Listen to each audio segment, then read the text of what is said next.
All right, guys. Well, today on this You Are the Manager segment, we've got more of a variation on a theme.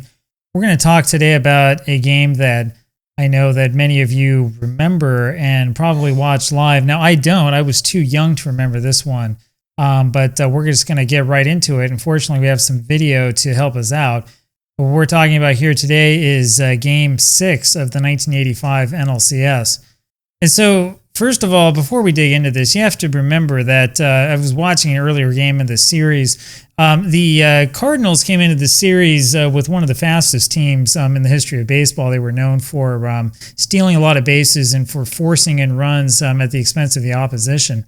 The Cardinals also had a very good bullpen, whereas the Dodgers were quite questionable in the bullpen, apart from Tom Niedenfuer, who basically served the role as their #1 bullpen man. And so, as we're going to see, this turned into a problem actually twice in the series. A lot of you know about Game 5 of this series, where Ozzie Smith hit the home run in the bottom of the 9th inning to win it. That was off of Niedenfuer, and Niedenfuer was then back out there for Game 6 in the top of the 9th with a 5-4 lead. Well, you talk about relief pitchers and pressure and earning your keep. This is it. Relief pitchers, it's like learning to swim by having somebody throw you into deep water. Danger's there. You have to think about it. Bomb squad disposal. You got it. All right, we'll stop the video there. We'll set up the situation here for you. So you're in the top of the 9th inning. Los Angeles, we didn't watch this part, but Los Angeles went ahead in the bottom of the 8th when Mike Marshall hit a home run off of Todd Worrell, who was basically the lead closer for the Cardinals down the stretch in 1985. Tom Niedenfuer got Cesar Cedeno to strike out, but gave up a single to Willie McGee, and then walked Ozzie Smith after McGee stole second. That brought up Tom Herr, and we'll watch that at bat.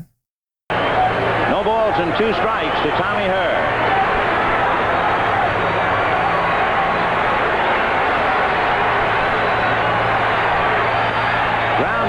Slowly, it'll be Brock feeding Niedenfuer. And how do you like this situation? The tying and possible winning runs are in scoring position with 2 out and Jack Clark coming up. And that brought up the big question. So after Herr grounded out to the first baseman, that brought up Jack Clark with runners on second and third. Now, you'll remember last time we talked about the situation where you have runners on second and third in the first inning and whether it's worth it to walk the bases loaded, especially if you have that situation happen twice. Probably not so much. And now here came up Jack Clark.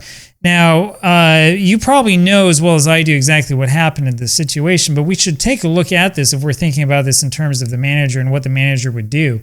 Niedenfuer, whose page I'm looking at right now, had actually a really good year in 85 and was a good pitcher up to that point. Clearly a closer with 19 saves, although the closer role in 1985 is not quite like it would become 20 years later, where you'd have guys who would only go into the games for the very end of things.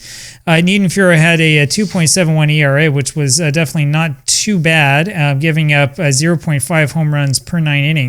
He had given up 6 that season, so he was somewhat prone to giving them up, but 6 home runs in 106 in the third innings pitch is not really that bad.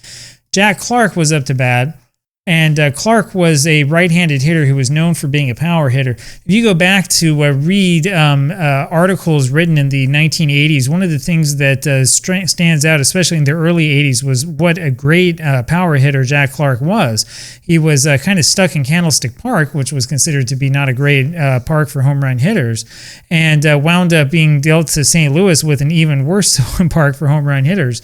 In 85, however, he did manage to hit 22 home runs despite playing in Busch Stadium, was an all-star, finished 10th in MVP voting. And then, of course, 2 years later, you didn't know this at the time, but he wound up with 35 home runs in his age 31 season for what probably was his best offensive season as a professional.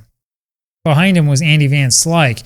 So with 2 outs and first base open, Van Slyke was, as many of us, people like me remember, was an all-star in the late 80s, early 90s, and a perennial sort of all-star level player. 85, not necessarily so much. 85 was he was a hitter with about 259 average. He had a little bit of power, but not a whole ton of it, 13 home runs. He was mostly fast. He had 34 stolen bases, which made him fit in with the rest of the Cardinals. And so, like with 2 outs, you would think that you probably would rather pitch to Van Slyke than to Jack Clark. So Herzog and his partner, Red Shane Deans, meanwhile, in reading, was sort of talking about walk him and pitch to that blank Van Slyke. That's what he just muttered in the dugout. But, of course, we have to worry about the lefty-righty thing. Clark was a righty, Van Slyke a lefty. So we'll go take a look here, and we'll inform ourselves as to exactly what these guys did against each of the platoons in real life. Niedenfuhrer, I'm not so sure if we could say he was much better against one or the other. He did give up a little bit more power to lefties, but maybe just a little bit more. 5 home runs given up to lefties versus 1 given up to righties.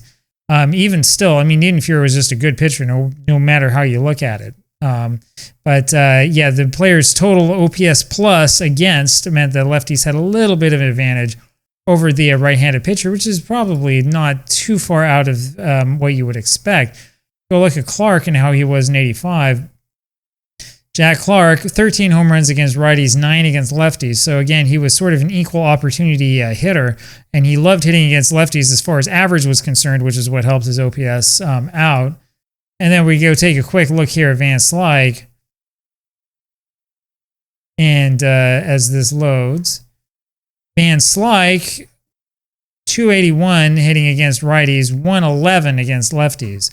And so you probably didn't want Niedenfuhrer to face Van Slyke because he was so good against lefties. But then again, Van Slyke, or against righties, but Van Slyke almost never hit against lefties. I mean, he just didn't have the opportunity to. I suppose he just didn't have that ability. Now, we could talk a lot, I think, about the Dodgers bullpen and whether there was anything left in the bullpen and whether they had anything more to go after, whether there were any pitchers they could use or anything like that were worthwhile. But really, when you go back and you look at this and you watch these games, you can see that Lasorda was pretty much like your starter and then Niedenfuhrer, and that was really about it. You didn't have any trust in any of the rest of the guys. And so as far as I'm concerned, I think the big question here is not so much do you pull in a left-handed relief pitcher. I mean, you could do that. If you're playing this as a sim manager, I could see it, but I don't think that Lasorda was seriously considering that. I think the real question here, again, is whether he pitches to Andy Van Slyke or whether he pitches to Clark, and he elected to pitch to Clark and lost the ball game. Just so that we can cover the situation for you, Ozzie Smith at second, but Willie McGee at third has never tried to steal home this year. I'm not saying it even crossed anybody's mind, but it might have crossed yours. Here's Clark, 1 for 4. Jack hit into a force play, hit a fly ball single to left, flied to right on the... Something about, should I walk this guy and pitch to that so-and-so? Well, he didn't walk him. So the question in the end is, what would you do? Would you pitch to Clark? Would you pitch to Van Slyke? What decision would you make here? And that's the thing I'm interested to know. Let me know what you would choose. And let me know if you enjoy this. So we'll keep doing this. We'll come up with a couple more of these later on. Talk to you later. Bye.